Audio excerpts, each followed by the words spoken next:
বাচ্চাদের জন্য যখন তারা স্ক্রিনে দেখে খুব ফ্ল্যাশি কন্টেন্ট, খুব ফাস্ট মুভিং, খুব র্যাপিডলি চেঞ্জিং, এগুলো ব্রেনে খুব ইফেক্ট একদম করে। একদম একদম বিকজ বাস্তব জগতের সাথে তো এটার আসলে মিল থাকে না। একদম বাস্তবে যখন কোনো একটা বাচ্চা খেলাধুলা করে, তার হচ্ছে হ্যান্ড মুভমেন্ট হয়, আই মুভমেন্ট হয়, বডি মুভমেন্ট হয়, সে বিভিন্ন দিকে তাকায়, চোখ কাছে দূরে ফোকাস করতে শিখে, সো তার একটা হলিস্টিক ডেভেলপমেন্ট হয়। একদম বাট যখন বাচ্চাটা জাস্ট একটা স্ক্রিনে আবদ্ধ থাকে, তখন লম্বা সময় ধরে সে একই জায়গায় ফোকাস করে এবং তার ব্রেইন হাইপার অ্যাক্টিভ হয়ে যায়, কারণ সেখানে খুব র্যাপিডলি চেঞ্জিং একদম, কন্টেন্ট দেখানো একদম, হয়। একদম সো এই হার্ম থেকে তো ওদেরকে হচ্ছে রক্ষা করতে হবে কোনো না কোনো উপায়ে। একদম।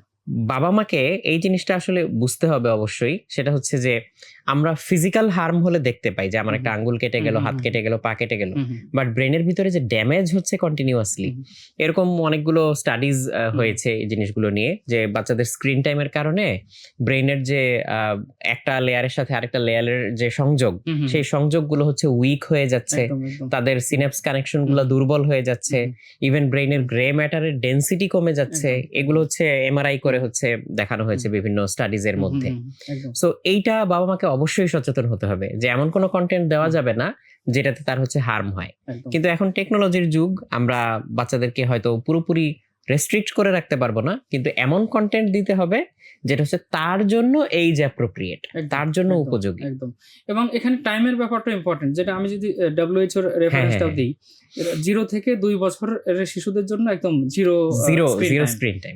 এদের জন্য মানে কোনো রকম স্ক্রিনে এক্সপোজার দেওয়াই যাবে যে না। ভালো স্ক্রিন টাইম না, বলতেও ভালো এখানে মন্দ কিছু নেই, একদম জিরো।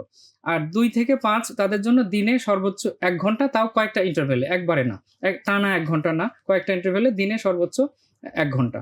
এর থেকে 5-এর উপরে যারা যায় তাদের জন্য যে অবারিত দ্বার তাও নয়, যতটা কম করা যায়।